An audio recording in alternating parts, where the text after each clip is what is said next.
I listened to Seth Rogen's podcast. I'm not going to give anything away, but it wasn't that surprising to find out that you've been lying about some things in the show. Yes, I am. Well, I mean, if you listen to the podcast, it very clearly lays out that I am a liar. But I think when you listen to it, you're like, oh, yeah, no, I would do the exact same thing. Not the exact same thing, but I understand why he's doing it. He's still a nice guy. That's what I'm hoping people take away from the podcast.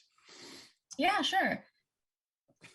Your character, though, you get to play like this action star. What's that like? Oh, I did some stunts. You know, a lot of people have been starting the rumor that I didn't do any of my own stunts, which is not true. I did about 10% of them. It's about 10-15% of them. But I worked in coordination with them. And while the stunt was happening, when the time came, I was right there, except for when there was a hot snack. And I was waiting in line for the hot food, for the hot snack, and I missed the stunt. But it went great. I saw it on the phone and I approved of everything. So I was very hands-on. This is my first shot at really getting to do some legit action.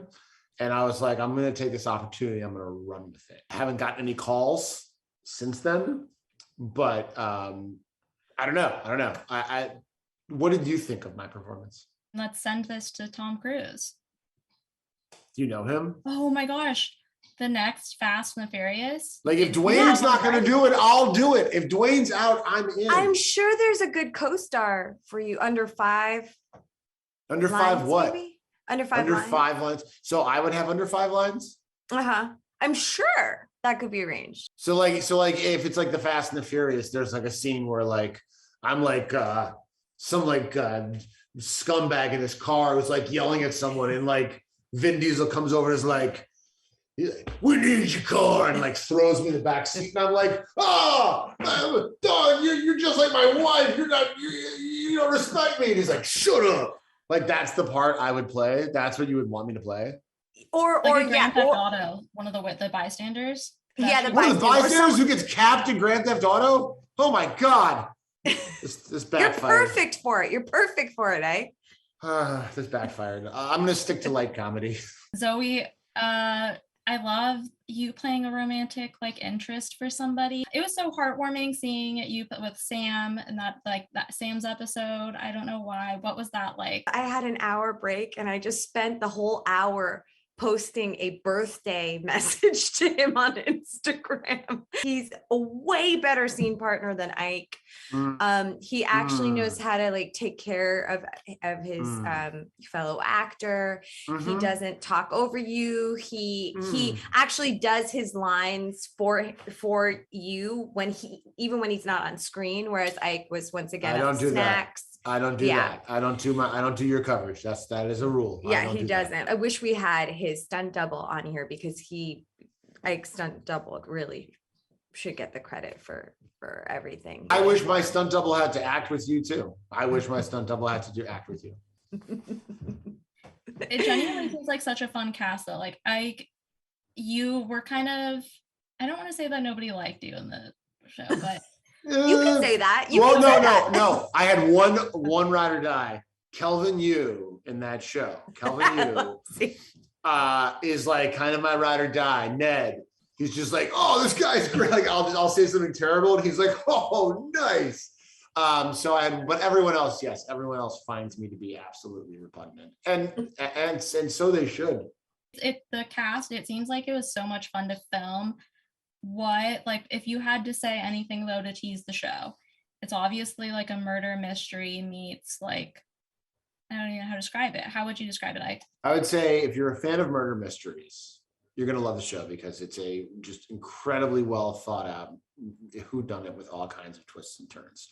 But by making every episode be its own specific genre, you get like this huge comedy world that gets to play out in each episode in a totally different way. I never had seen a show like this, but I think it really kind of scratches an itch for like, if you like the whodunit, you need to know what's going on, or you just like to watch like really funny people doing like crazy horror spoofs and you know, getting into action scenes, then I think you will really like the show. What about you, Zoe? I mean, your episode, we won't spoil too much, but you have like you get to do like an animation moment. Was that different for you? It was different for me. I have not done a ton of voiceover work and animated stuff. It made a lot of sense because Zoe is an artist at heart and she hasn't gotten to practice her art. We find her in this transition where she's recently estranged from her high school sweetheart, Brett, and she's newly single and coming to this reunion ready for a change, ready to prioritize herself and do things she's never done before. And it makes sense that we get to explore the many different facets that make up the full Zoe in an animated episode. And it was really cool to be drawn.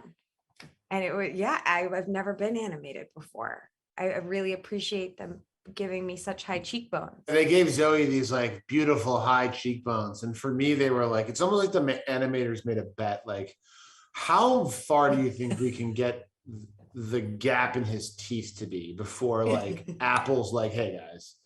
And the answer is pretty far, pretty wide. But I love it. I mean, I laughed when I saw it, but it was shocking. You could park a Subaru in there. Yeah. I one time I was talking to my dentist and he was like, you should get Invisalign. It will kind of fix your teeth. And I go, will it fix the gap? And he's like, yeah. And I go, well, I don't know. I'm kind of like famous. He goes, you're famous? But I like, actually. What? I've been coming here for years. Don't ever change your gap. I really never. love your gap. No, I love it. And I know I would look ridiculous. I big love your straight gap teeth. It would be very strange. There were some big spoilers in a flashback episode. But Ike, do you want to pitch yourself for another genre while we're here? Let's just say there's another episode. Okay. They were doing. Let's just say you weren't doing. Thank you. You weren't doing like an animated thing for your episode. Yeah. What genre that's not represented would you do? As Zoe, the character. As Zoe, the character. Wes Anderson, makes some pretty arty movies. And I think, there's a lot of quirk and twists and fun colors and music in his. I'm sure he'd be complimented to hear his work reduced to those words. There's lots of colors and stuff. It's quirky. It's quirky with colors. It's cute. It's like cute. But let's say Zoe's world could maybe be, Wes Anderson world.